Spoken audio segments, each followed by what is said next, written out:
로마 카톨릭과 관련된 메시지를 전해드리겠는데 여러분 강의에 모셨듯이 장난 아닙니다. 갈 길이 머네요. 18페이지. 저한테 자꾸만 시간을 주면은 계속 늘어나요. 늘어날 수밖에 없는데 그래도 제가 최대한 절제한 겁니다. 좀 넘어가면 제가 강의를 2번은 나눴겠죠. 근데 이제 이 강의 주제가 2번 나누기가 애매해서 그냥 한 번에 끝내려고 그냥 맥시멈으로 이렇게 잡았습니다. 그래서 오늘 여러분 잘 따라오셔야 되고요. 워낙 강의 내용이 방대하다 보니까 제가 이 부분을 어떤 부분은 자세히 하겠지만 어떤 부분은 그냥 강의 한 읽어보는 수준으로 그렇게 하십시오라고 통과할 가능성이 많습니다. 우리가 처음에 계획은 없었는데 갑자기 어느 자매 때문에 이 로마 카톨릭을 다루다 보니까 점점 구체적으로 디테일하게 다루게 됐고요. 그래서 지난 첫 번째 강의, 두 번째 강의에서는 첫 번째는 로마 카톨릭의 종교 그렇죠? 아니 혼합주의죠. 종교 혼합주의보다도 그냥 혼합주의 사상에 대해서 소개를 했습니다. 그리고 지난주에는 세속주의에 관한 이야기를 했습니다. 우리가 이것을 이야기하면서 본래 순수 기독교로 출발했던 로마 카톨릭이 어떻게 기독교의 정체성을 잃어버리고 오늘날과 같은 어떻게 보면은 다른 종교와 같은 모습으로 혼합된 다른 종교와 같은 모습으로 여기까지 왔는지 우리가 지금까지 그 부분을 이렇게 살펴보았습니다. 근데 오늘 다룰 것은요, 아무래도 시제적으로는 좀 과거 중세 시대 때 로마 카톨릭이 해왔던 것보다도 근세 시대 때 로마 카톨릭 그리고 오늘날 로마 카톨릭의 모습들을 더 조명하는 시간이 될 것 같습니다. 그래서 오늘 주제는 종교 통합이고요. 로마 카톨릭이 종교 통합을 위해서 어떻게 최근까지 해왔고 앞으로 어떻게 행할 것인가에 대해서 소개할 것이고요. 그리고 그것이 적그리스도의 등장을 위한 대로가 될 것이다라는 이야기를 말씀을 드릴 것입니다. 제가 뒤에 단어 하나를 안 지웠는데 뒤에 거는 지우시면 됩니다. 오늘 제목은 종교통합, 적그리스도의 등장을 위한 대로입니다.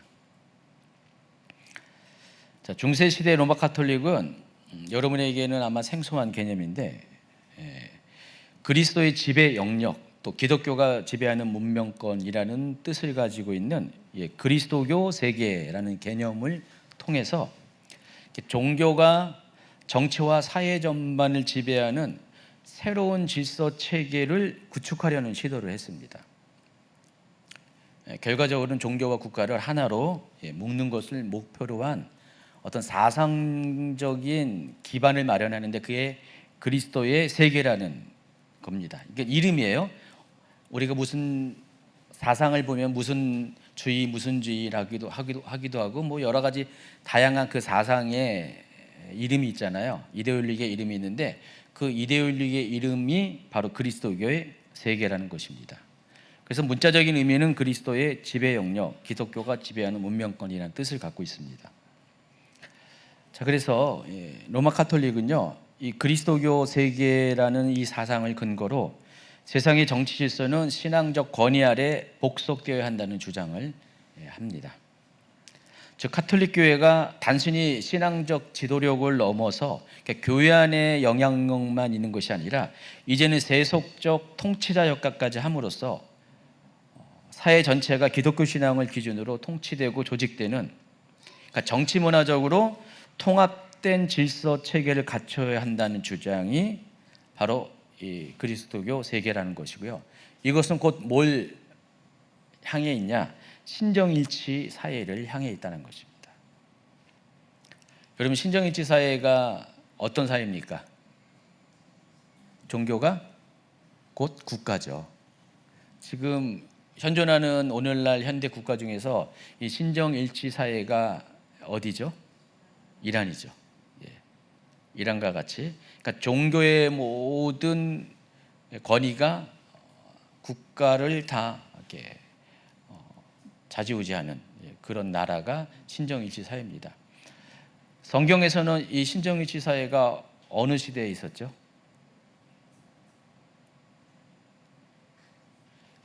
어느 시대에 있었어요? 생각 안 나세요? 뭐라고요? 뭐라고요? 사사시대. 예, 사사시대가 신정일치 사회였습니다. 사사시대가 이제 막 지나가면서 사람들이 끝무렵에 뭐라 했어요? 우리에게도 왕을 주십시오. 왕을 주십시오. 그래서 하나님께서 왕을 주셨잖아요. 그래서 사울이 등장하기 전까지 약 400년의 이 사사시대는 신정일치 사회로 보는 것이 맞습니다. 물론 사사는 어떻게 보면 왕과 같은 역할을 했어요. 그러나 사사의 뜻은 재판관이라는 뜻이고요. 사사는 전적으로 하나님이 세웠고 하나님의 인도함을 따라서 백성을 다스리는 대리자 역할을 한 겁니다. 그래서 왕은 아니었어요, 사사는요. 그래서 그 구약의 역사 중에서 신정일치 사회랑 가장 근접한 것이 바로 사사시대였습니다. 그와 같은 세상을 꿈꾸는 것이 바로 그리스도교 세계라는 로마 가톨릭이 주장하는 이데올로기입니다. 근데 이 그리스도교 사상은 순수한 신정일치 사회를 지향하는 것이 아니라 교황이 왕들 위에 군림하며 세속 권력을 종교적 권위로 통제하려는 교황 중심적 신정일치 사회를 꿈꾸는 것입니다. 하나님이 통치하는 세상이 아니라, 하나님이 통치하는 국가가 아니라 교황이 통치하는 신정일치 국가, 이것이 로마 가톨릭이 원하는 그리스도교 세계라는 개념이라는 것입니다. 그래서 이러한 로마 가톨릭의 사상적 의도가 교황 이노첸시오 3세가 한 말에서 잘 드러나고 있습니다. 교황 이노첸시오 3세는 여기 보시면요, 1198년에서 1216년 사이에 재위했던 중세 시대 때 교황입니다. 로마 가톨릭 역사상 가장 강력한 교황 중에 한 명인데, 자, 이 이노첸시오 3세가 교회와 국가의 관계를 이렇게 정의했습니다. 한번 같이 읽어볼까요? 교회는 해이고 국가는 달이다. 해의 빛을 받아야 달이 빛날 수 있다. 여러분, 해와 달의 관계를 빗대어서 교회는 해고 그리고 국가는 달이라는 것입니다. 여러분, 달도 빛을 내잖아요. 근데 달 자체가 발광체는 아니죠. 해의 빛을 받아서 달이 빛을 내는 거죠. 마치 그와 같다는 것입니다. 아무리 강력한 국가라도 교회가 주는 영향권이 없으면은 국가는, 그 국가의 영향권은 아무것도 아니다, 그 뜻을 갖고 있습니다. 그래서 영적인 권세가 세속의 권세보다 우위에 있다는 주장을 합니다. 이거 누가 했다고? 이노첸시오 3세 교황이 했다는 것입니다. 자, 11세기 말 13세기 초에 살던 중세 시대의 가장 강력한 교황 중에 한 사람이 이노첸시오 3세입니다. 그래서 이 말을 통해서 당시 로마 가톨릭이 추구하는 사고 체계가 무엇인지를 알 수 있고요. 바로 이때부터 로마 가톨릭은 급격하게 세속 제국으로 기울어지기 시작합니다. 균형추가 이제 급격하게 더 이상 종교적인 그런 단체라기보다도 세속 권력과 관련된 단체로, 정치적인 단체로 바뀌기 시작합니다. 그래서 이때로 로마 가톨릭은 교황 중심의 신정일치적 세계로 이렇게 재편이 됩니다. 그래서 그 결과 다음과 같은 네 가지의 결과를 만들어냅니다. 첫 번째, 교황권이 우위가 있는 시대가 되어버렸어요. 그러니까 교회는 구원과 진리의 유일한 통로로 왕권과 국가를 평가 조정할 권한을 갖고 있다고 주장을 합니다. 그리고 왕도 누가 세우냐? 교황이 세웁니다. 교황이 왕의 통치의 정당성을 인정해야지 왕이 왕노릇을 하는 그런 시대가 됐습니다. 바로 그와 같은 제국을 가리켜서 신성 로마 제국이라고 지난주에 말씀드렸어요. 그리고 법률과 사회 질서는 세속법이 우위가 있는 것이 아니라 교회법이 실질적으로 모든 사회법과 도덕을 주도한다는 것입니다. 지금도 이슬람 같은 경우는 사리아 율법이 통용되고 있잖아요. 그러니까 일반적인 국가의 법률이 지배하는 것이 아니라 이슬람 법이 그 사회를 지배하는 것이 샤리아 율법인데 바로 이때도 그와 같은 주장을 했다는 것입니다. 그리고 이단이라고 정죄할 때 교리적인 이단, 신학적인 이단이 아니라 그때 당시 중세시대 이단은 어떤 사람이 이단이라고요? 교회의 권위를 반대하는 사람, 교회에 대한 비판을 하는 사람이 이단이었어요. 그래서 지난주에 중세 로마 가톨릭의 세속화 과정 가운데 이단 탄압의 역사가 그와 같은 이유와 목적을 가지고 많이 발생했다고 말씀드렸습니다. 결국 중세시대 로마 가톨릭이 추구한 이 그리스도 세계라는 사상 체계는 교황의 종교적 권위가 세속의 권력에 굴리면은 교황 중심의 신정의지 사회를 추구하는 결과를 만들어냅니다. 그런데 이것은 성경에서 말하는 하나님이 나라를 통치하는 진정한 의미의 신정일치 사회와는 다른 길이에요. 하나님을 대신한 교회가, 또 교회를 대표하는 교황이 세속을 지배하는 그와 같은 사회로 바뀌게 됩니다. 자, 중세 로마 가톨릭이 그리스도의 세계라는 이 개념을 통해서 이와 같은 모습으로 변질되었죠. 순수한 교회의 모습에서 이런 정치 세력으로 바뀌었죠. 근데 본질적으로 오늘날의 로마 가톨릭도요, 비슷한 면이 있는데, 과거에는요, 정치를 완전히 장악해서 중세시대 때는 교회가 세상을 지배했다면은 오늘날의 로마 가톨릭이 추구하는 것은요, 종교 통합입니다. 그러니까 종교 통합을 통해서 세상을 지배하겠다라는 것이 오늘날 로마 가톨릭의 생각입니다. 그래서 중세시대의 그리스도의 세계와 오늘날 로마 가톨릭이 추구하는 종교 통합은 같은 목표를 갖고 있습니다. 그러니까 단일 신앙으로 세상을 통일시키자는 주장이고요. 또 이 목적을 위해서 정치적인 결탁이 사용됩니다. 그래서 중세시대에는 교황권을 통해서 종교를 통합시키려 했고, 지금은 다른 종교들과 협력하는 방식으로 해서 그 주도권을 로마 가톨릭이 갖는 방식으로 종교를 통합하는 과정을 지금 밟고 있습니다. 그래서 오늘날 로마 가톨릭은요, 중세와는 달리 일방적인 정치 권력을 행하지 않습니다. 여러분, 지금 로마 가톨릭이 과거 중세처럼 교황이 어떤 나라를 움직여가지고 군대를 움직이거나 뭐 그러지 않잖아요. 그 대신 로마 가톨릭은요, 굉장히 대화를 중요하고요, 관용을 중시하면서 사람들로 하여금 로마 가톨릭 중심으로 모이게 만들어 버립니다.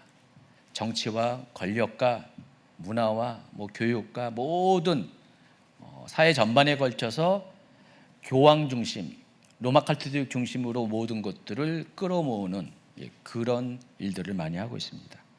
그래서 제가 이것을 뭐로 비유하냐면, 이솝우화에 보면은 바람과 해가 나그네의 모자를 벗기는 얘기하는 장면이 나오죠. 근데 과거는요, 로마 가톨릭이 어떻게 했어요? 중세시대 때는 바람을 불어가지고 막 그랬는데, 오늘날의 로마 가톨릭은 뭐예요? 햇볕 정책이에요. 햇볕 정책. 한마디로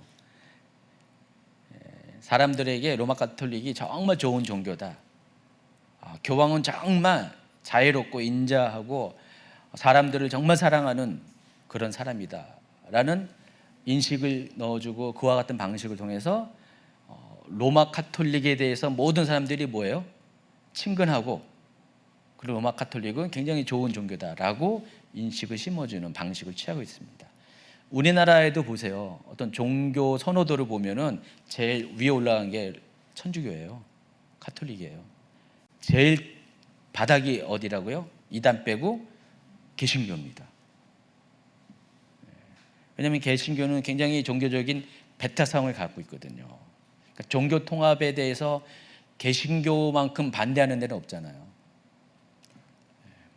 근데 가톨릭은 그렇지가 않고 정반대의 길 가다 보니까 이 상황을 모르는, 영적인 것들을 모르는 일반적인 사람들 입장에서는 로마 가톨릭은 아주 좋은 종교예요.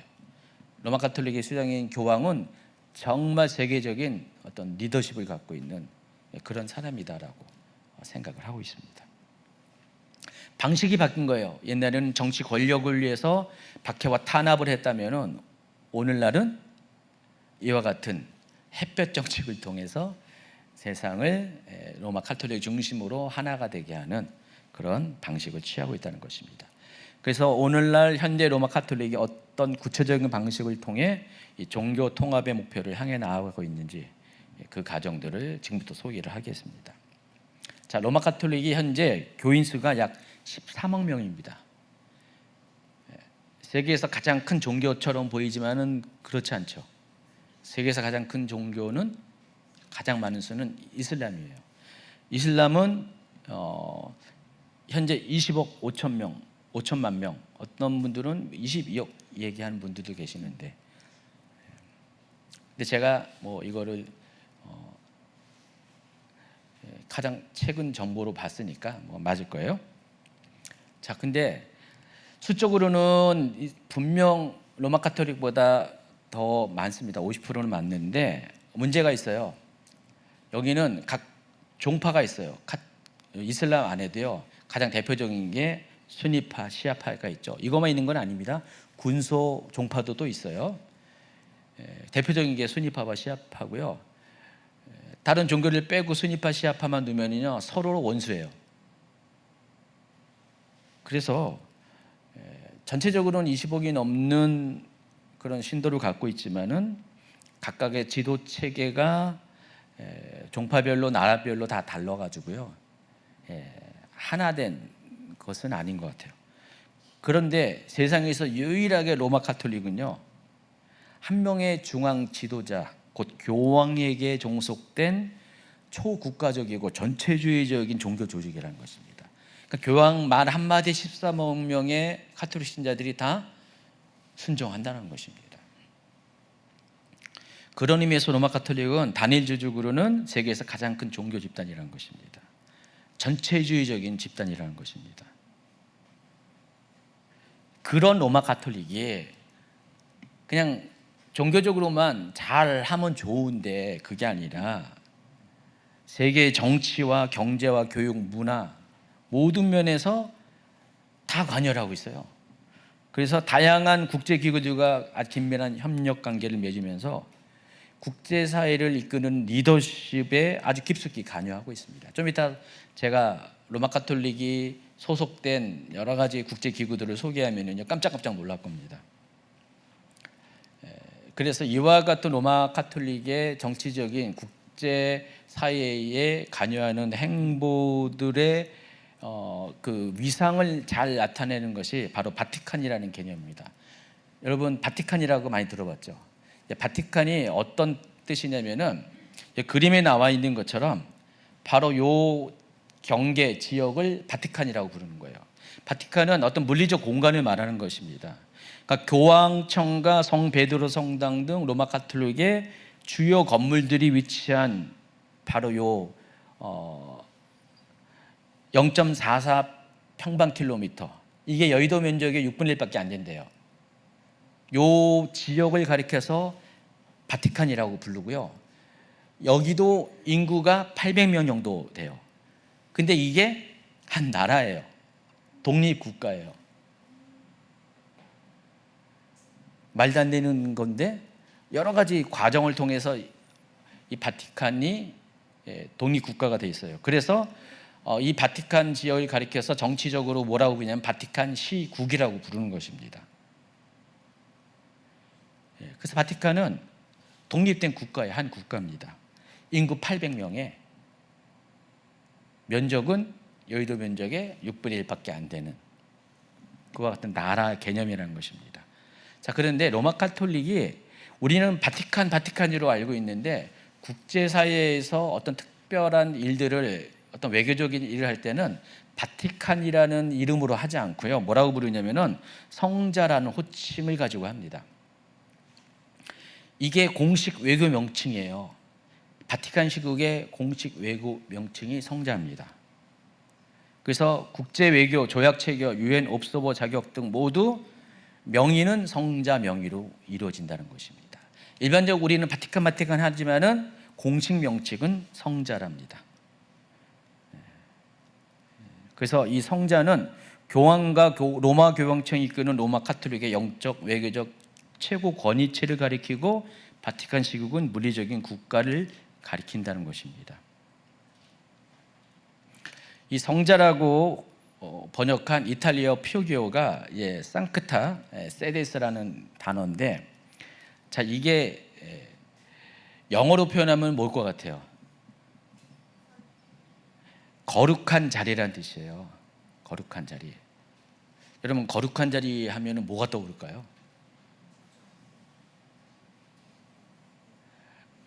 구약시대 성막의 지성소 안에 있는 언약궤 뚜껑 역할을 하는 바로 시온소, 궁일의 자리. 참 로마 카톨릭이 아주 교묘한 게 그와 같은 개념처럼 이 성자가 물리적으로는 어디냐면은 교황이 성당의 가장 중앙부에 앉아 있는 자리가 바로 이 성자예요. 이게. 그래서 교황이 앉아 있는 그곳이 로마 카톨릭의 중심이라는 것입니다. 그 말은 뭐예요? 교황이 로마 카톨릭의 중심이라는 거. 이 단어 안에 그걸 다 녹여놨어요. 그래서 마치 성막의 시온소와 같은 그런 개념이 바로 이 상크타 세데스로 이탈리아어로 표기한 성자라는 것입니다.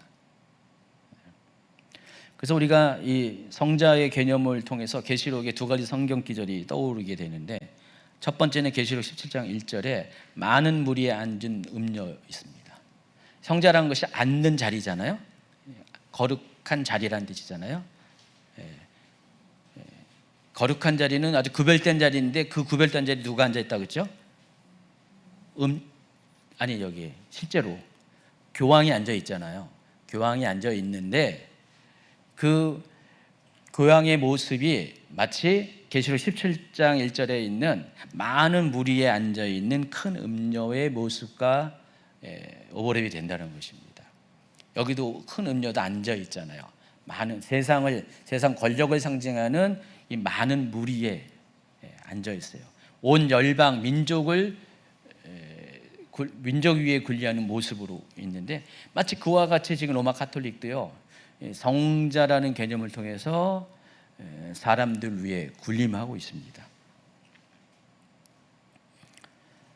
그래서 마지막 때에도 그와 같은 모습이 재현될 가능성이 있어요.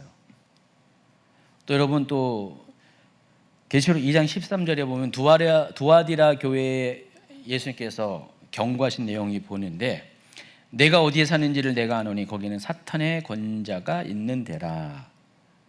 자, 이 내용은 우리가 계시록 해당 강의에서 이미 다 알고 있어요. 사탄의 권자라는 것,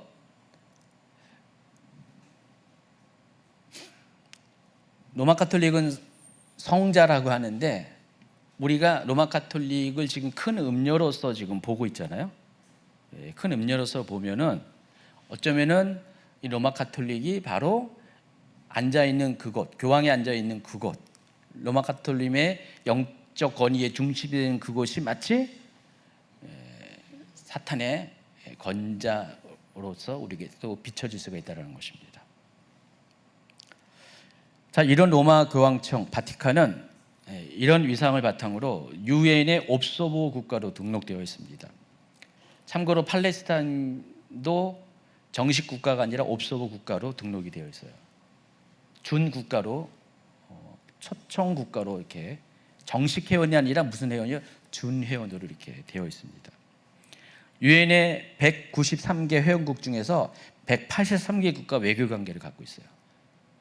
이 성자, 로마 카톨릭은 성자라는 공식 명칭을 가지고 183개 국가 정식으로 외교 관계를 갖고 있다는 것입니다.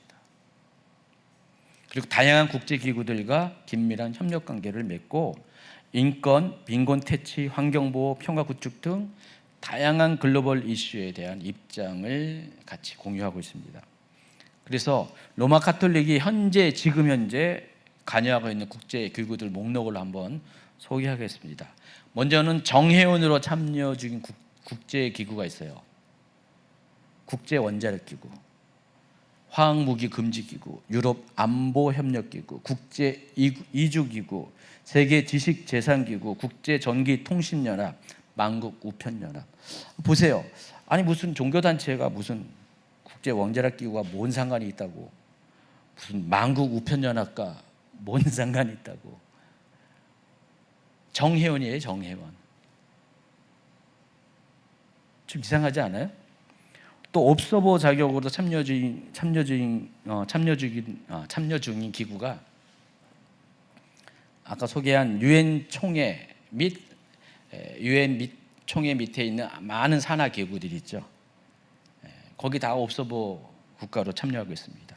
유엔 인권이사회, 유엔 식량농업기구, 유엔 교육과학문화기구, WHO 세계보건기구, WTO 세계무역기구, 유엔 산업개발기구, 유엔 난민기구, 유엔 환경계획, 유엔 인간정주계획, 국제노동기구 ILO, 국제연합무역개발회의, 국제연합 세계관광기구, 국제민간항공기구, 국제해사기구, 세계기상기구, 유엔 재해경감 10년 프로그램, 아시아아프리카 법률협의기구, 유엔 우주평화이용위원회, 뭐 이런 식으로 해서 옵서버 국가로,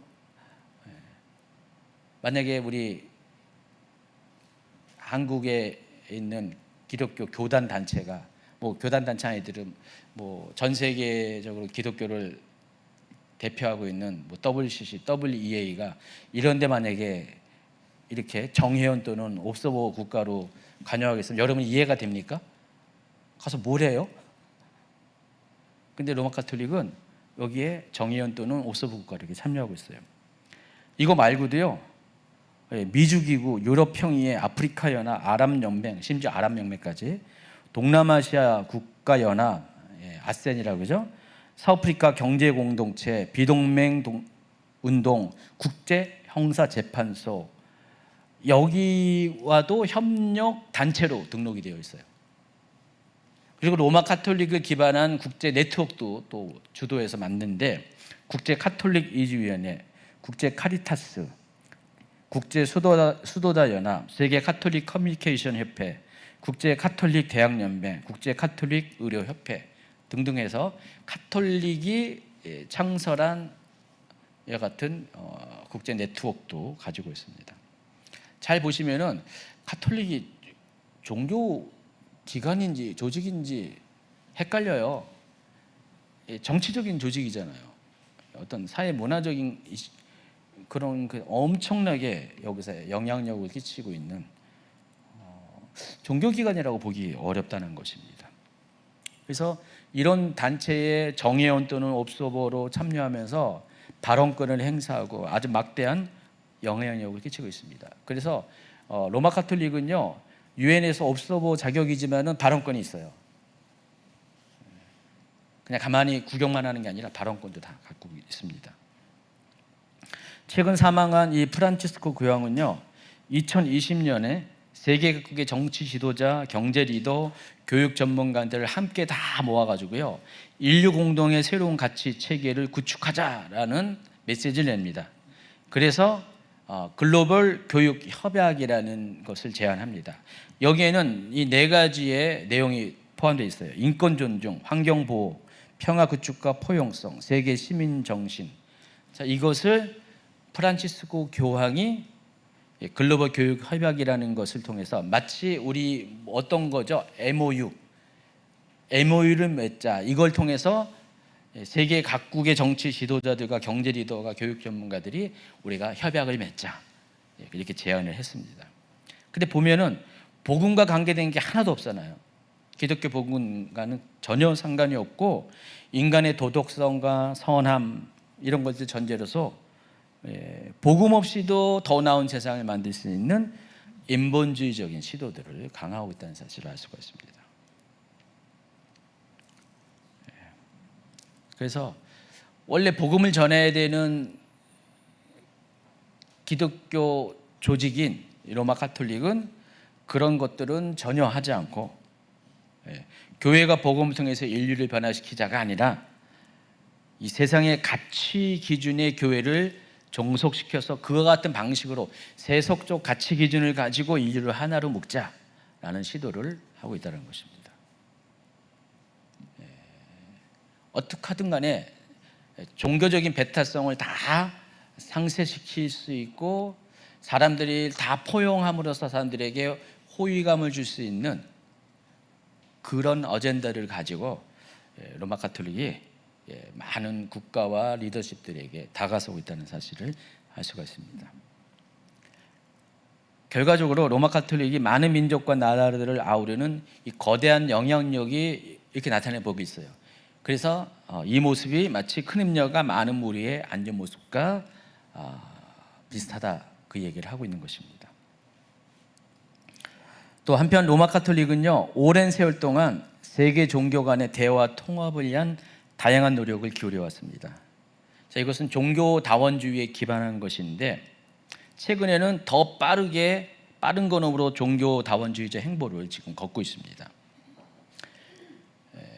그래서 이 프란치스코 교황, 현대 로마 가톨릭에서 굉장히 중요한 인물인 것 같아요. 이 프란치스코 교황은 로마 가톨릭의 여러 공식 문서에서 모든 종교가 같은 하나님께 이른다, 이게 종교다원주의잖아요. 이런 이야기를 아주 많이 발언을 합니다. 그리고 형제외, 환경, 인간이라는 복음의 외적 가치를 중심으로 해서 세상을 하나로 묶으려 한다는 것입니다. 복음의 정수를 말하는 것이 아니라 그 복음을 통해서 파생되는 형제의 환경, 인권이라는 것들을 더 중요시 여겨서 복음을 빼버리고 사람들을 하나로 묶으려 한다는 것입니다. 그래서 오직 예수 그리스도를 통해서만 아버지께로 갈 수 있다는 요한복음 14장 6절, 이 말씀을, 복음의 본질을 희석시켜버리는 세속 인본주의를 수용을 하고 있다는 것입니다. 겉으로는 하나님을 섬긴다고 하면서도요, 실제로는 이방 종교 그리고 세속과의 혼합주의적인 타협을 통해서 그동안 로마 가톨릭은 순수한 기독교 정신에서 멀어졌는데 그와 더불어서 이제 로마 가톨릭은 종교까지도 이제는 통합시키는 그런 행보를 벌이고 있다는 것입니다. 자, 그 시작이 언제냐? 본격적인 현대적인 의미에서 로마 가톨릭의 종교 통합 운동의 시작은 제2차 바티칸 공의회입니다. 이거는 굉장히 중요한 전환점이 된 사건입니다. 이 공의회에서 로마 가톨릭은 종교 통합의 사상적인 기반을 마련하고 본격적인 걸음을 걷기 시작합니다. 자, 로마 가톨릭은요, 제2차 바티칸 공의회를 계기로 기독교 교파 간의 일치 운동, 이걸 에큐메니칼 운동이라고 합니다. 이 에큐메니칼 운동을 이 바티칸 공의회를 통해서 시작했고요. 동시에 종교 간 이해와 협력을 증진시키고자 하는 그 타 종교와의 대화라는 방식도 적극적으로 추진합니다. 자, 이게 1단계, 2단계로 진행되는 거예요. 그래서 1964년에 첫 번째 행보가 에큐메니칼 운동이었고요. 1965년이 타종교와의 대화를 시도를 합니다. 그래서 이 제2차 바티칸 공의회는 로마 가톨릭이 다른 기독교 교파 및 타종교와의 관계를 재정립하는 데 있어서 아주 중요한 전환점이 되는 사건입니다. 그래서 로마 가톨릭은요, 이것을 위해서 종교 통합을 위해서 사상적 기반이 되는 두 가지 문서를 발표합니다. 이데올로기를 먼저 이렇게 꺼내는 거예요. 그래서 첫 번째가 에큐메니즘 문서, 그러니까 교회 일치를 목표로 하는 문서인, 한번 여기 읽어보세요. 이탈리아어인데 영어 표기로 된, 밑에 나왔잖아요. 우니타티스 레딘테 그라티오라는 문서를 만듭니다. 자, 이것은 1964년에 당시의 교황인 바오로 6세가 이 문서를 최종적으로 공인을 한 겁니다. 선포를 했는데, 자, 이 문서를 통해서 다른 기독교 교파 간의 대화가 일치하는 노력들이 시작되는 거예요. 그 전까지는 대립의 상황이었어요. 로마 가톨릭도 다른 교파들을 우리가 소위 말하는 큰 집 작은 집 개념으로 막 이야기하면서 무시하고 막 그랬는데 1964년에 요 에큐메니칼 문서인 일치와 회복이라는 문서를 계기로 해서 이제는 싹 그 생각을 바꾼다는 것입니다. 그리고 1965년에 2단계로 발표된 것이 타 종교와의 관계를 다룬 우리 시대라는, 번역하면 우리 시대라는 문서를 발표합니다. 노스트라 아예타테라는 이탈리아어로 이 문서를 만듭니다. 그래서 이 문서를 통해서 교회가 종교 간의 대화와 협력을 중시한다는 입장을 공식화합니다. 그래서 먼저 에큐메니칼 문서인 우니타티스 레딘테그라디오 일치와 회복 문서에 대해서 소개하겠습니다. 여기에 있는 주요 내용은 이거예요. 분열의 책임을 로마 가톨릭이 있다라는 것을 인정합니다. 그동안 기독교가 어느 시기에 어떻게 됐어요? 서방교회와 동방교회로 나눠졌잖아요. 동방교회를 정교회라고 부르고요, 서방교회를 로마 가톨릭이라고 불러요. 그러다가 또 종교개혁을 통해서 개신교와 분리가 됐잖아요. 그런데 이 모든 것들이 로마 가톨릭에도 책임이 있다는 것을 인정을 하기 시작했다는 것입니다. 두 번째는, 그렇기 때문에 그와 같이 분리되어 나간 정교회와 개신교는 이제 더 이상 이단이 아니라, 로마 가톨릭 입장에서 이단이 아니라, 실제로 로마 가톨릭은 종교개혁자들을 이단이라고 불렀거든요. 더 이상 이단이 아니라 이제부터는 형제교회다라고 태도를 바꾼다는 것입니다. 그리고 정교에 대해서도요, 사도적 승계와 성사 전통을 공유한다고 평가합니다. 실제로 정교회는 로마 가톨릭과 비슷한 제의들이 많이 있거든요. 그래서 그걸 공유한다라고 합니다. 그래서 과거에는 서로 대립되고 나눠졌지만은 이제부터는 하나의 보편 교회를 위해서 서로가 협력하자라고 이야기를 합니다. 이 문서 안에 이런 내용이 포함되어 있다는 겁니다. 그리고 성경, 세례, 기도를 우리가 같이 공유하자. 다 이 세 개의 종파는 로마 가톨릭과 정교회와 그리고 개신교는 다 세례와 성경과 기도가 다 똑같이 갖고 있잖아요. 그러니까 이것을 우리가 서로 공유하자. 그리고 이제부터는 신학적인 차이를 극복하기 위해서 공식적인 신학적인 대화, 그리고 공동 기도, 또 협력 사역을 추진하자. 그래서 타 교파에 대한 정직하고 열린 태도, 교만과 편견의 극복을 촉구하는 내용들이 요 일치의 회복이라는 문서에 수록이 됐다는 것입니다. 1964년에 이 문서가 발표가 된 거예요. 그래서 이때부터 로마 가톨릭은 정교회와 또 다른 개신교 단체, 그리고 특히 WCC와 이런 신학적 대화 및 공동 행동을 참여하는 것을 하게 됩니다. 그 전까지는 그러지 않았어요. 다른 기독교 종파와 대립관계였는데 1964년에 이 문서가, 일치의 회복이라는 문서가 발표된 이후부터 로마 가톨릭이 확 바뀌었다는 것입니다. 그리고 이제 1965년, 참고로 바티칸 공의회는 제2차 바티칸 공의회는 1962년부터 65년까지 4년 동안에, 그 시간 동안에 공의회가 연속적으로 진행이 된 겁니다. 그래서 바티칸 공의회의 마지막 회기인 1965년에 노스트라 에타테라는 우리 시대라는 문서가 또 발표가 됩니다. 똑같이 당시 교황 바오로 6세에 의해서 채택되고 공포가 됩니다. 자, 여기에서는 앞서 일치회복이 기독교 뿌리를 갖고 있는 정교회와 개신교와의 관계를 설정하는 것이라면은, 자, 이 문선, 우리 시대라는 문서는요, 기독교 뿌리가 아닌 다른 모든 종파들, 이슬람, 불교, 유교, 힌두교, 모든 다른 그 종교들과의 이제는 대화하고 서로 교류하자라는 그와 같은 내용을 담은 게 바로 이 우리 시대라는 문서라는 것입니다. 그래서 이 주요 내용이 이렇습니다. 모든 인간은 같은 하느님에게서 나왔다.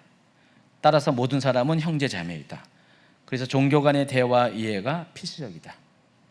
또 인류가 다양한 종교 전통을 통해 신을 찾으려는 노력을 해왔다는 것을 서로가 인정하자. 그래서 다른 종교들 속에서도 진리와 거룩함의 요소들이 존재하기 때문에 서로 상호 존중과 이해 기반을 마련해야 한다.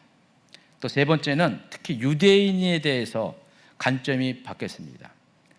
전에는 여러분 로마 가톨릭이 히틀러가 유대인 탄압을 할 때 거기에 같이 발 맞췄다는 거 아십니까? 몰라요? 로마 가톨릭이 히틀러가 유대인 핍박하는데 파트너 역할을 했습니다. 그랬던 로마 가톨릭이 이제 1965년에 태도를 바꿔서 유대교와 로마 가톨릭은 공통된 영적 유산을 갖고 있다. 더 이상 유대인에 대해서 비난하지 말자. 전에는 반유대주의에 편승했는데 이제는 반유대주의를 반대한다. 그 얘기를 하는 거예요. 그리고 이제는 관계 회복을 하자. 유대교와 그런 것까지는 이해를 하는데 이제는 이슬람과도 마찬가지입니다. 이슬람이 유일신 사상, 아브라함의 전통, 기도, 금식, 자선 등 이런 모든 면에서 로마 가톨릭과 같은 공통점을 갖고 있다. 그래서 이제부터는 상호 이해와 협력을 촉진하자. 그래서 이렇게 말합니다. 이슬람에 대해서 그들은 아브라함의 신앙을 존중하며 예수님을 위대한 예언자로 경외하며 성모 마리아를 공경한다. 이슬람이 그렇게 했다. 그렇기 때문에 우리가 이슬람 잘해주자 그 얘기를 하고 있습니다. 그러면서 이제 마지막으로 종교 간의 대화의 중요성을 이야기합니다. 모든 인류가 공동의 기원을 가지고 있으며 종교 간 대화를 통해서 평화와 형제외, 정의와 자유, 인간의 존엄성을 위한 공동 협력을 증진시켜야 한다. 특히 불교의 고통과 집착의 극복 노력, 힌두교의 신적 존재 탐구 등은 존중받아야 된다. 이와 같이 얘기합니다.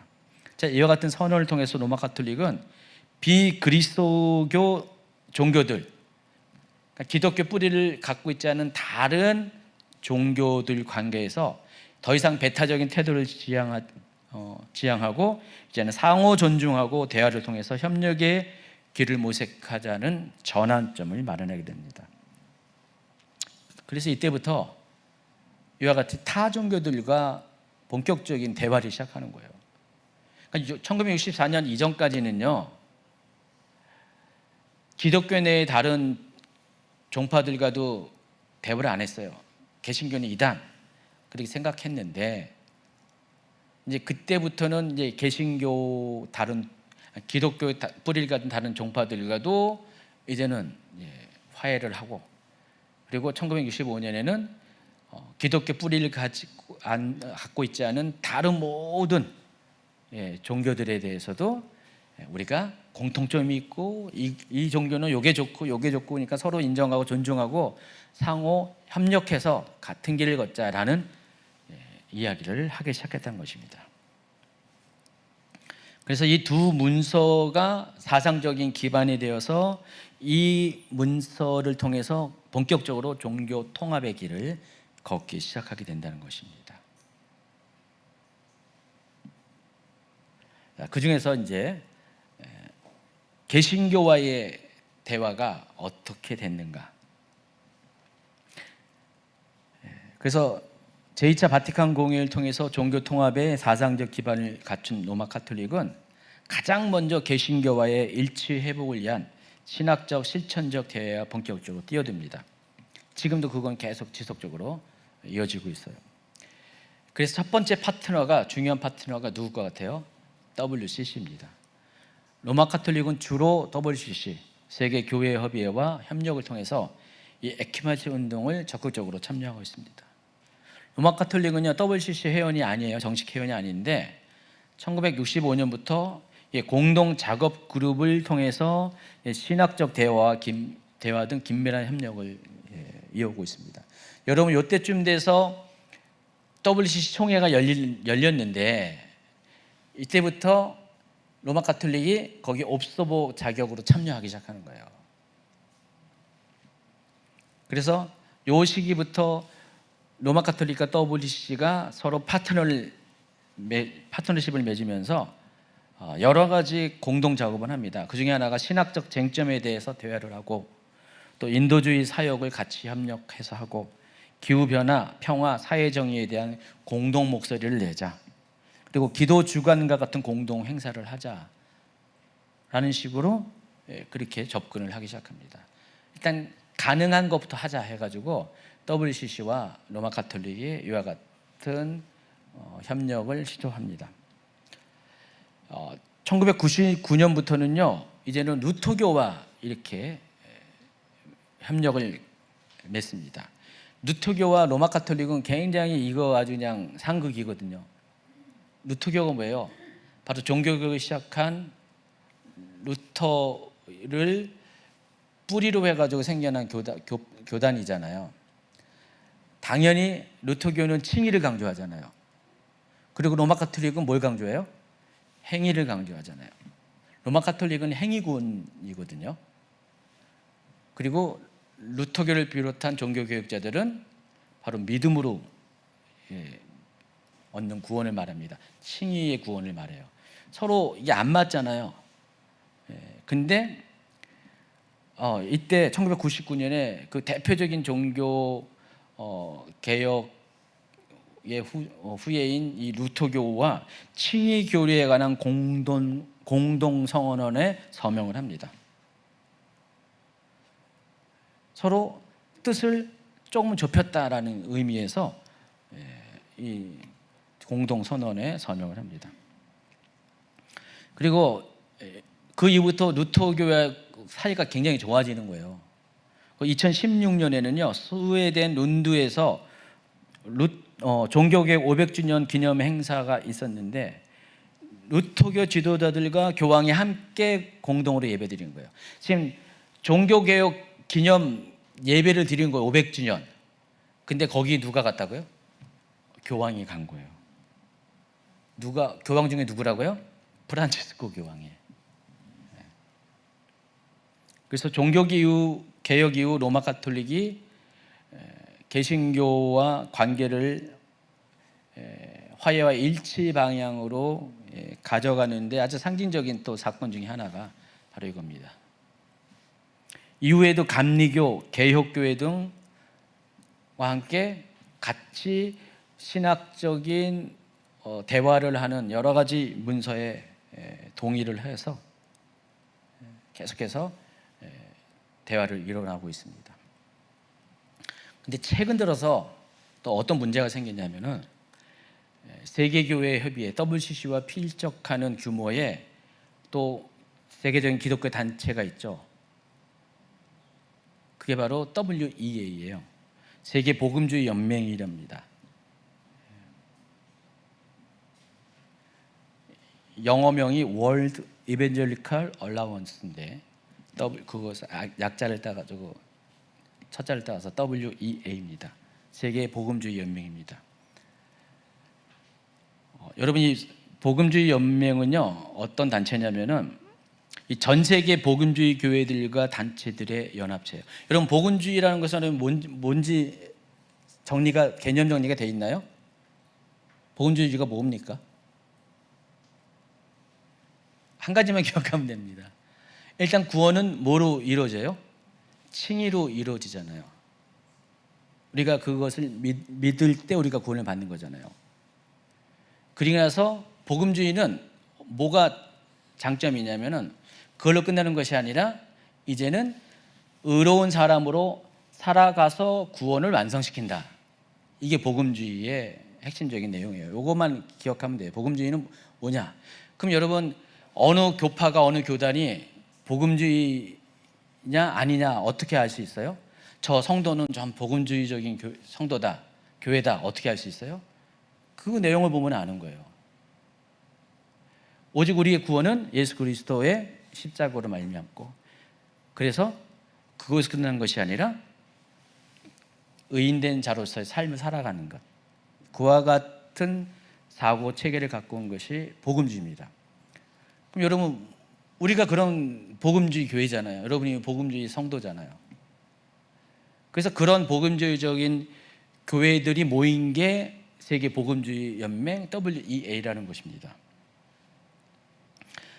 WCC보다 거의 100년 전에 생겨났습니다. WCC는 1948년 정도에 WCC가 창립이 됐는데, 이 복음주의 연맹은요, 세계 복음주의 연맹은 1846년입니다. 약 6억 명 이상의 복음주의 기독교인을 대표해요. 그래서 WCC하고 WA가 숫자적으로 소속된 교파와 교단과 그 안에 속해 있는 교회와 성도들을 보면 거의 엇비슷해요.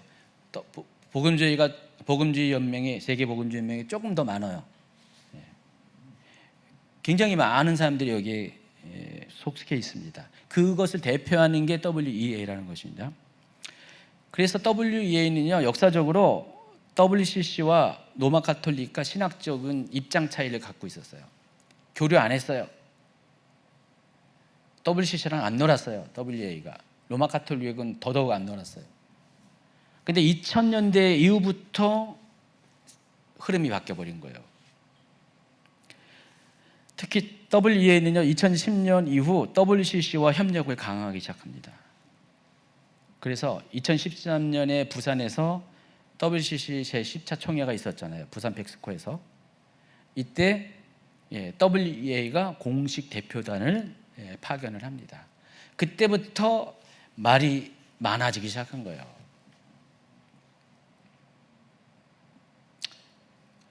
WCC와 WEA는 굉장히 다른데, 그러니까 우리식으로 말하면 WEA는요, 우파적인 기독교 단체고, WCC는 좌파적인 기독교 단체. 꼭 분리한다면 색깔이 그렇다는 거예요.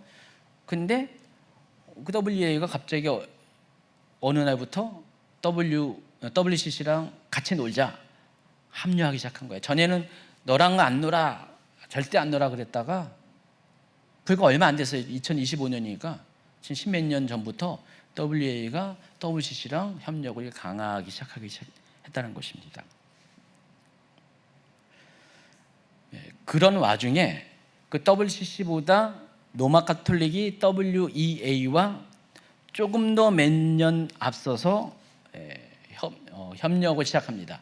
2009년에 로마 가톨릭은 WEA와 신학 협의를 시작해서요, 2011년에는 로마 가톨릭이 주관하는 종교 간 대화 평의회라고 있어요. PCID. 그리고 또 WCC. 가지고 이 로마 가톨릭이 주관하는 이 PCID, 그리고 WCC, 그리고 WA가 2011년에 같이 공동 문서를 발표합니다. 다종교 세계에서의 그리스도인의 증언 해가지고 행동을 위한 권고라는 공동 문서를 발표합니다. 그래서 이 문서를 통해서 이 종교 간 긴장과 갈등 속에서 그리스도인의 선교 활동이 어떻게 책임감 있고 존중하는 방식으로 이루어지는가를 여기서 다루고 있습니다. 5년 동안 서로 이렇게 논의를 했다는 거예요. 그래서 2011년에 6월 28일 날 제네바에서 공식으로 발표가 됐습니다. 로마 가톨릭을 대변하는 PCID 종교 간 대화 평의회와 WCC, WA 세 개의 단체가 이 문서를 5년 동안 연구했다가 2011년에 발표를 했다는 것입니다. 이로 인해서 WEA는 복음주의의 정체성을 희소시키고 종교 통합에 빠지고 있다는 비판을 받기 시작한 거예요. 그 전까지는 안 그랬다가 이렇게 비판하니까 WEA가 이렇게 항변을 합니다. WEA는 여전히 복음 중심, 성경 권위, 예수 그리스도의 유일한 구속 사역을 신앙의 핵심으로 믿는다. 그렇지만 타종교 및 교파와의 대화는 복음의 증언과 평화 증진을 위한 도구이지 교리적인 타협이 아니다. 그러니까 교리적으로는 그거 아니다. 같이 동의하지 않는다. 다만 평화 정진을 위한 도구일 뿐이다. 이렇게 항변을 한다는 것입니다. 특별히 WA는요, 박해받는 기독교인들을 보호하고 종교 자유를 증진하기 위해서 어쩔 수 없이 이런 노력을 같이 협력을 할 수밖에 없다. 그런 이야기를 합니다. 실제로 WA가 특히 이슬람권에서 기독교 개동자들이 많이 박해를 받잖아요. 그들을 도와주기 위해서는요, 아무래도 로마 카톨릭이나 뭐 이런 WCC나 이런 복음주의가 아닌 여기랑 협력을 해야지 도움을 받기 때문에, 실질적인 도움을 받기 때문에 그런 목적 때문에 그렇게 한다라고 이야기를 했다는 것입니다. 그렇지만은 의도는 어떻든 간에 결국 결과적으로 어떻게 돼요? 로마 카톨릭이 성인 숭배를 통해서 혼합주의의 첫걸음을 시작했잖아요. 타협이 시작됐잖아요. 세상과의 타협이 시작했는데 지금 WA도 이걸 통해서 지금 WCC와 로마 카톨릭이 한 배를 타기 시작했잖아요. 발걸음을 같이 했잖아요. 그러다 보니까 시작이 중요한 거죠. 시작만 하면은 계속해서 그 흐름으로 갈 수밖에 없다는 것입니다. 그런 와중에 올해 2025년 10월 27일부터 31일까지 서울에서 제10차 WEA 총회가 예정되어 있습니다. 이 총회를 주관하는 단체 교회가 여의도 순복음교회하고 사랑의 교회입니다. 전 세계 140여 개국에서 약 1,000명 그리고 국내 5,000명의 복음주의 지도자들이 참석할 계획입니다. 근데 이거 WA가 굉장히 문제가 되잖아요.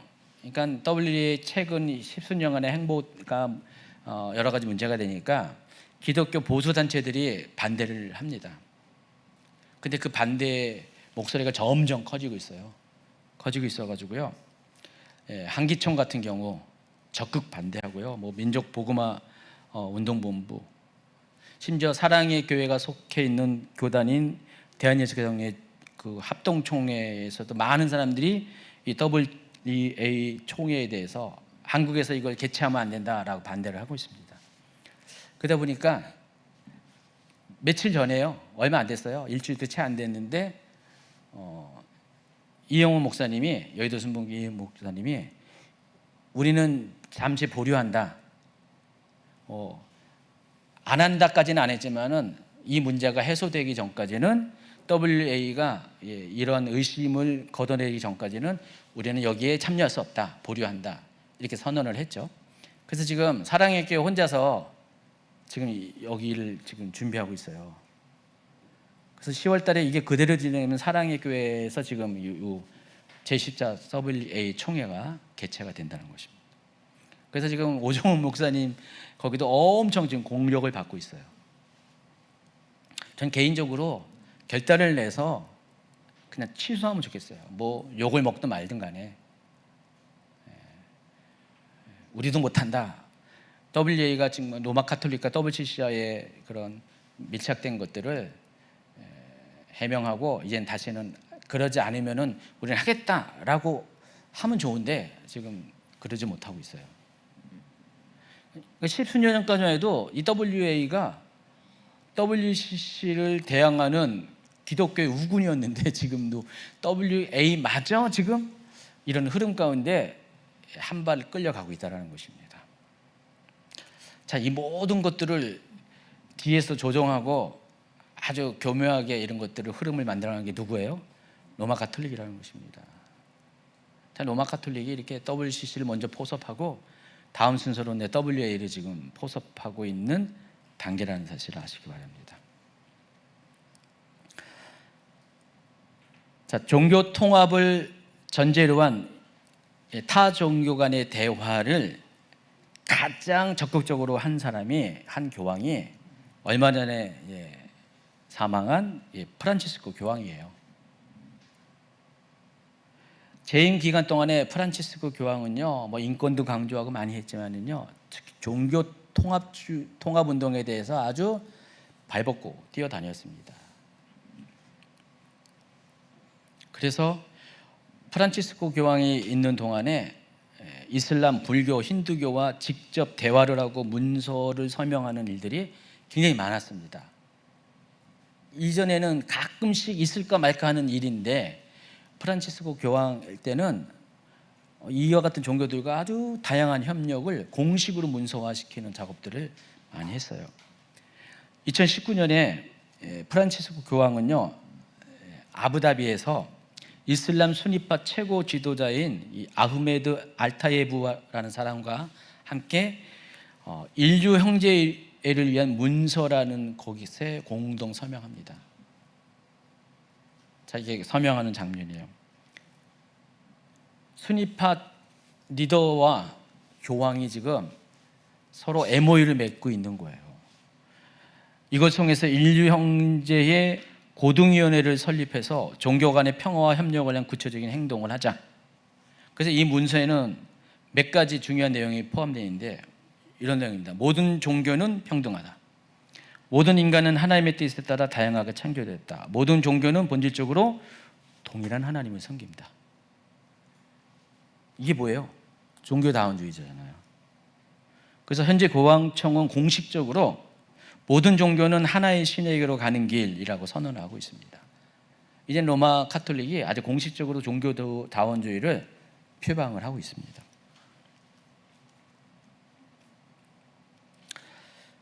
그리고요, 지금 현재 로마 또 카톨릭은요, 세계 종교 연합운동, 아브라함 집 프로젝트 등 다종교 통합 활동을 주도하고 있습니다. 여러분, WCRP라고 아마 오늘 내용들 중에서 거의 대부분 처음 들은 내용들이 참 많을 것 같아요. 이 WCRP라는 것은요, 세계 종교 연합 운동이라는 것의 약자입니다. 그러니까 다양한 종교 간의 협력과 평화를 목적으로 세계의 모든 종교들이 연합을 하자 해서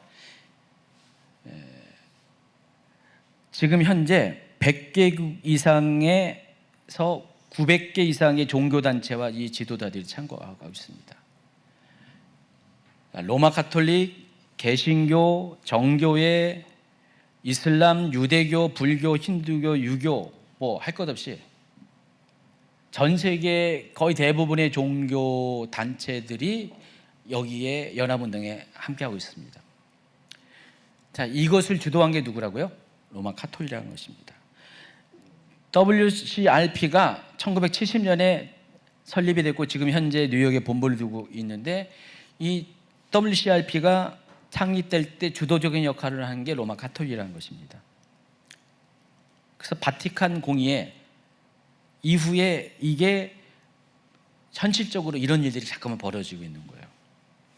그래서 이 WCRP는요, 세 가지 목표를 갖고 있습니다. 종교 간의 대화 증진, 또 평화, 인권, 정의, 환경, 생명 존중 등 인류 공동의 과제를 해결하기 위한 연대. 모든 종교들이 그렇게 해야 된다는 거죠. 각 종교의 교리를 초월하여 공통된 도덕과 윤리 가치에 기반한 협력 추진.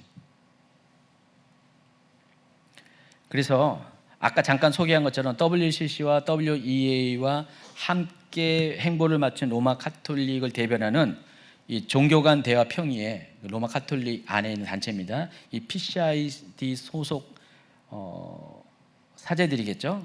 이 사람들이 이 WCRP에 정기적으로 참가를 합니다. 더불어서 이 WCRP의 세계 종교연합운동에 개신교 단체도 참여하고 있습니다. 말해서 뭐합니까? WCC. 그리고 루터교 세계연맹. 아까 얘기했죠. 루터교가 1999년 이후로 로마 카톨릭과 같이 행보를 하고 있다고 했죠. 근데 로마 카톨릭과 연대만 하는 게 아니라 이 루터교 세계연맹은 지금 세계 종교연합운동에도 합력하고 있습니다. 감리교연합회, 세계 감리교연합회, 세계 성공의 공동체, 세계 개혁교회 커뮤니언. 이 여기에 명단에 올라간 사람들은 다 WCC의 회원 단체들입니다. 한국에도요, 여러분 요 이름을 갖고 있는 이 교단들은 다 여기에 연관이 돼 있는 거예요. 이외에도 미국 국가교회협의회, 유럽교회협의회, 아시아 기독교협의회, 그리고 WCC 한국 브랜치 역할하는 NCGK 한국 기독교교회협의회가 다 WCRP 활동에 참여하거나 연계를 하고 있습니다. 세계 종교 연합 운동에 이렇게 다 참여를 하고 있다는 거예요. 한국의 감리교가 교단이 참여하고 있는지 안 있는지는 잘 모르겠는데 전 세계 감리교를 대표하는 교단들이 이렇게 하고 있어요. 이틀 전에 저희 교회가 속한 하나님의 성에 우리 교단 이제 총회가 있었어요. 근데 이번에 세계 하나님의 성의 총회장이 방문을 했습니다. 싱가포르 목사님이신데 이분이 메시지를 전하는데 완전히 여기랑은 대변되는 메시지예요. 반대의 메시지를 다 하죠. 이 하나님의 성에 속한 교회들은요, 종교 통합운동에 완전히 적극적인 반대자예요. 공산주의 배격하고요. 그분이 그런데 10년 전만 해도 하나님의 성에 전 세계 교회 수가 20만 교회였는데 지금 뭐 장로교나 감리교나 이런 데는 다 지금 수가 줄고 있는데 올해 40만 교회가 됐대요. 그리고 2050년이면 100만 교회를 바라보고 있대요. 교회들이 지금 막 이렇게 다운되고 축소되고 있는데 정말 하나님의 뜻에 맞는 그런 교단들은요 지금도 부흥하고 있는 거예요. 그걸 보면 참 대단한 것 같아요. 그 메시지들을 보면 우리 교단의 목사님들 메시지를 보면은요 여기와는 정말 이렇게 차원이 다르죠. 그래가지고 제가 이번에 교단 총회에 참석하면서 너무 기뻤어요. 기뻤고 정말 순수한 복음주의 교단이다라는 것들을 다시 한번 확인하게 됐습니다. 어쨌든 이들 단체들은요, 여기 호명한 단체들은 원래부터 이 에큐메니컬 운동하고 종교다주의에 호의적인 단체였기 때문에 자동적으로 여기 있을 수밖에 없는 거예요. 놀던 물이 거긴데 여기 있을 수밖에 없게 됐죠. 그러다 보니까 이들은 지금 로마 카톨릭과 아주 깊은 협력 관계를 맺고 있습니다. WCC는 거의 형 동생처럼 지나고 로마 카톨릭과 이제 WA마저 같은 그룹 안으로 지금 서서히 발을 담그고 있다는 것입니다. 자, 아브라함의 집 프로젝트라고 있어요. 2022년에 몇 년 안 됐어요. 3년 전에 이 아랍에미리트 아부다비에 뭘 졌냐면은 종교 복합 단지를 쳤습니다. 이것도 프란치스코 교황 작품입니다. 그래서 기독교, 이슬람, 유대교 세 종교가 같은 뿌리를 갖고 있는 기독교, 이슬람, 유대교가 공존하는 공간을 상징적으로 만들자. 그래서 건축을 한 거예요. 이 건물을 만든 거예요. 하나는 기독교를 대표하는 실은 로마 카톨릭 대표하는 성 프란치스코 교회, 하나는 이슬람교를 대표하는 이맘 알타예브 모스크, 하나는 유대교를 대표하는 모세벤 메이몬 시나고가 회당이잖아요. 이거를 지금 아부다비에다가 이렇게 건축을 한 거예요. 이렇게. 이거는 조감동 같아요. 다음 그림 보시면은 실제로 건축한 모습이 이렇게 되어 있습니다. 이 상징적인 거죠. 세 개의 종교를 이렇게 같은 장소에다가 놓고 거기서 예배를 각각 드리자. 그러니까 종교 통합 운동의 아주 상징적인 물리적인 공간입니다. 또 2020년 10월 3일 날 이 프란치스코 교황은요, 모든 인간은 형제다라는 주제로 인류 공동체 연대를 강조한 사회 해칙을 발표합니다. 그러니까 교황의 무슨 교칙이라고 볼 수가 있죠. 이거를 프라텔리 투티라는 거라고 부르는데 여기에는 몇 가지의 주요 메시지가 있어요. 보편적 형제, 사회적 우애, 종교 간 대화와 협력을 통한 종교 간 경계 허물기, 전쟁과 죽음의 문화 비판, 국경 이민 포퓰리즘에 대한 성찰, 경제적 불평등 해소, 정치적 통합 토크. 이게 교황이 내린 회칙의 여기 내용이라는 것입니다. 근데 여기 보세요. 무슨 복음 또 예수 그리스도의 절대성 그런 얘기가 없잖아요. 형제, 평화, 다양한 종교와 철학을 서로 인정하는 그런 공동 노력들 이런 것만 여기 실려져 있죠. 그리고 2024년 작년에요. 이번에도 프란치스코 교황입니다. 인도네시아 자카르타 가면은요 세계에서 네 번째로 큰 저도 여기 갔었어요. 요 앞에서 전도하고 그랬는데 이스티클랄 모스크라고 있어요. 어마무시하게 커요, 진짜. 한번 여러분 가보시면은 깜짝 놀랄 거예요. 이 모스크를 방문해서 인도네시아가 세계 최대 이슬람 국가잖아요. 여기서 이슬람 지도자들과 함께 이스티클랄 공동선언을 발표합니다. 그래서 여기 장면이 이거예요. 같이 사인하고. 여기서 채택된 주요 내용이 이겁니다. 종교가 폭력과 무관심을 주장하는 도구로 사용되는 것을 방지하자. 인류의 존엄성과 환경 보호를 위한 공동 행동을 촉구하자. 종교 간의 우정과 조화를 통한 평화를 구축하자. 여러분 인도네시아는 독특한 나라입니다. 여러분 많이 들어보셨는데 우리 인도네시아 선교 갔다 온 분들이 많이 간증 통해서 얘기했잖아요. 이 판짜실라라고 들어봤죠? 인도네시아는요 모든 국민이 반드시 한 개의 종교를 가져야 돼요. 6개의 종교 중에서 이슬람, 카톨릭, 개신교, 힌두교, 불교, 유교 6개의 종교를 인정하고요. 이 6개의 종교 중에서 한 개의 종교는 다 가져야 된다. 그래서 인도네시아 그 아이디 카드는요, 신분증에는요 종교란이 있어요. 이 사람은 종교가 뭐다. 그래서 이 종교란이 없으면 인도네시아 국민이 아니죠. 그러니까 모든 종교 중에 하나를 갖고 있는 거예요. 그래서 어떻게 하냐면 서로 터치하지 말라. 개종을 시켰다. 개종을 하면 그거는 법에 어긋나는 거예요. 그래서 우리가 이제 인도네시아 가잖아요. 가면은 인도네시아 사람들은 직접적으로 자기 나라 사람들을 전도를 못 해요. 겁을 내요. 뭐 하는 사람도 있죠. 근데 외국인은 우리는 어떻게 해요? 겁낼 것 없으니까. 그것도 조심하라고 그러죠. 그것도 겁낼 것 없이 우리는 하고 있습니다. 이게 인도네시아의 종교다원주의예요. 그러니까 건국 이념 안에 이게 들어가 있어요. 인도네시아는 특이한 나라죠. 그와 같은 종교다원주의를 상징하는 그 나라에 가가지고 로마 교황이 이렇게 공동 선언을 했다는 것입니다. 협력을 MOU를 맺었다는 것입니다. 다음 보여준 사진들 보세요.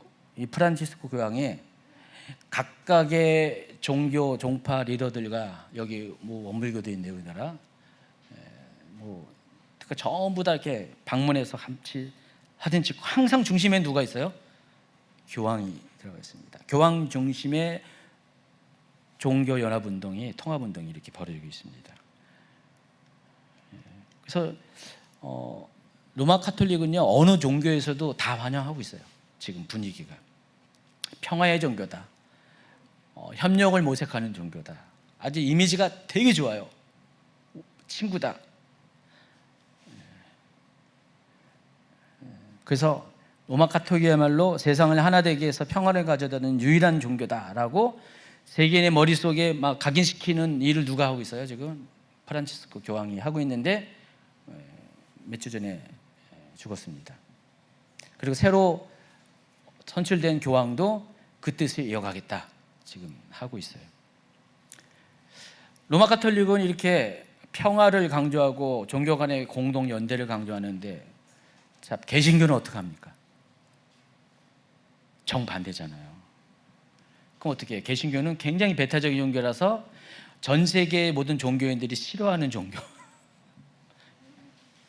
이건 개신교가 돼버렸어요. 로마 카톨릭이 그렇게 행보를 하면 할수록 개신교는 반대의 이미지를 갖고 있어요. 종교인들만 그런 게 아니라 이제는 일반 무종교 사람들에게도 그런 인식을 펼치고 있어요. 그래서 아까 우리나라 종교 간 호감도를 얘기했잖아요. 예. 그래서 종교 간의 대화 노력을 하면 할수록 교황이 이와 반대로 기독교에 대한 이미지는 상대적으로 더더욱 나쁘게 된다는 것입니다. 자, 이런 분위기 가운데 만약에 마지막 때가 와가지고 로마 카톨릭 교황이 큰 음료의 역할을 본격적으로 하게 된다면 어떻게 되겠어요? 기독교는 박해를 받을 수밖에 없죠. 물론 기독교인 중에서 아까 WCC와 같이 지금 현재 로마 카톨릭과 세계 종교 통합 운동을 벌이고 있는 로마 카톨릭과 지금부터 연대하고 있는 데는 또 다른 대접을 받을 것이고요. 지금 그냥 낮은 단계의 연대를 하고 있지만 그때 가서는 이제는 하나로 아주 물리적으로 하나 될 수 있는 연대를 요구하겠죠. 뭐 테러가 없으니까 그때 되면은. 근데 여전히 반대하는 순수 복음주의적 기독교인들은 배척을 받을 수밖에 없어요. 탄압을 받을 수 없고, 그의 7년 환란에 후반기에 들어가면은 만약에 그들 중에 남게 된 남은 자가 있으면은 완전히 거기는 박해와 순교를 당할 수밖에 없는 그런 세상이 오게 된다는 것입니다. 이제 얼마 안 남았습니다. 혹시 갑자기 졸음이 나를 막 이렇게 초청하고 있는 분이 계신다면요, 이제 얼마 안 남았다. 믿거나 말거나. 8번입니다. 이 마지막 때 적그리스도 시대의 로마 카톨릭. 이와 같은 흐름은 오늘날에도 계속적으로 반복되고 있고요. 오늘날 로마 카톨릭이 보이는 이 종교 통합적 행보는 단순한 외교나 문학 교류 차원을 넘어서 계시록 17장에 등장하는 큰 음료에 대한 예언과 놀라운 일치를 보고 있다는 것입니다. 그래서 지금은요, 정말 종교가 통합이 될까, 그 문제가 아니라, 가능성의 문제가 아니라 언제 그러냐, 시간의 문제로 지금 되고 있어요. 반드시 그 일이 일어나는데 언제 그렇게 되냐, 세상의 모든 종교가 언제 하나로 통합되는 시기가 오냐, 그때가 언제냐가 중요한 관점이라는 것입니다. 바로 그때가 언제라고요? 적그리스도가 등장하는 바로 그때. 장차 적그리스도가 세상을 통치하는 시대가 오면은 로마 카톨릭이 전 세계 종교 통합의 선봉이 되고 세속 권력과 결탁해서 종교적으로 세상을 지배합니다. 아까 그래서 그리스도의 세계라는 개념이 종교가 국가를 하나 되게 하는 그런 이데올리라고 했죠. 중세 시대부터 그 그리스도의 세계라는 개념이 생겨났고, 그걸 통해서 이제는 현대 국가에서는 로마 카톨릭이 어떤 정치력과 군사력으로 그렇게 세상을 지배하지 않지만은 이와 같이 종교 통합적인 대화와 협력과 관용의 옷을 입고 햇볕 정책을 가지고 이렇게 세상의 종교들을 로마 카톨릭 중심으로 모이게 하는 일들을 하고 있다는 것입니다. 그러다가 적그리스도가 오면은 이제 그와 같은 모든 노력들을 이제는 극대화시켜서 적그리스도를 신격할 종교적인 플랫폼을 제공하게 된다는 것입니다. 또 로마 카톨릭은 미래의 마지막 때 등장한 적그리스도 체제와 결탁해서 세상 사람들로 적그리스도를 평화의 지도자 또는 구원자로 받아들이게 하는 영적 작업을 수행하게 될 것입니다. 또 교황이나 교황청 지도자급 인물이 적그리스도에게 종교적 전당성을 부여하는 생계 종교연합의 리더 역할을 하게 할 가능성이 있습니다. 그래서 사람들은 종교 통합과 평화, 경제 변형이라는 미명 아래 적그리스도 시대에 자연스럽게 순응하게 된다는 것입니다. 그 일을 지금부터 차근차근 하고 있어요. 분위기를 차근차근 만들어가고 있어요. 그래서 큰 음료가 현실화되는 것은 시간 문제예요. 이미 큰 음료가 만들어지고 있다는 사실을 아시기 바랍니다. 그래서 현재까지 상황을 보면은 로마 카톨릭을 대체할 후보는 없어요. 아직까지는 이 큰 음료의 후보는 없어요.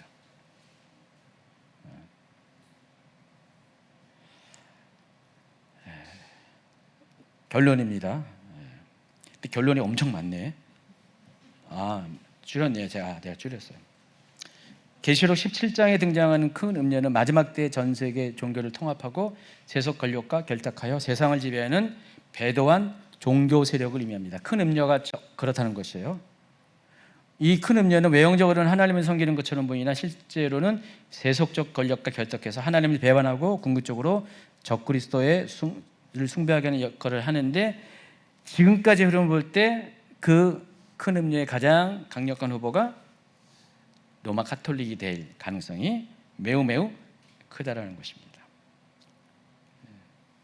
그래서 로마 카톨릭은요, 중세 시대부터 지금까지 같은 길을 걸어왔어요. 모습만, 방식만 좀 달랐지 계속 세계 종교와 정치를 통합시키는 운동을 벌이고 있습니다. 로마 제국 시대에는 로마 카톨릭 아래 제국의 모든 권력들이 다 순복하게 만드는 신성 로마 제국을 운영을 해왔고요. 또 로마 카톨릭은 종교 다원주의를 강력하게 지지하고 있고, 실제로 세계 종교연합운동을 주도하는 단체를 만들어서 활동을 하고 있습니다. 로마 카톨릭은 과거에 많은 순수 복음을 주장하는 참된 그리스도인들을 이단 탄압의 명목에서 많이 박해를 했고요. 그래서 성도들의 피에 취한 큰 음료의 모습을 나타내 보였습니다. 부와 사치, 영적 타락 모든 면에서 계시록 17장에 묘사된 큰 음료의 모습을 충실히 배워왔습니다. 그런 로마 카톨릭이 마지막 때는 세계 종교 통합을 운동을 통해서 마지막 결정타, 큰 음료로서의 결정타를 날리게 된다는 것입니다. 자, 그런데 이 큰 음료는요, 결말이 있어요. 나중에 다루겠지만은 결국은 어떻게 되냐? 짐승에 의해서 토사구팽을 당해요. 짐승과 거짓 선지자의 토사구팽을 당합니다. 왜 토사구팽을 당하는가를 해당 강의에서 제가 자세히 설명을 할 거예요. 그러니까 이 종교 통합 세력은 이렇게 적그리스도를 세상의 왕으로, 세상의 신으로 옹립하는 데는 최선을 다해 그렇게 했지만은 결국은 버림을 받게 되는 최후를 맞이하는 게 계시록 17장의 메시지입니다. 자, 오늘 여기까지 이야기했는데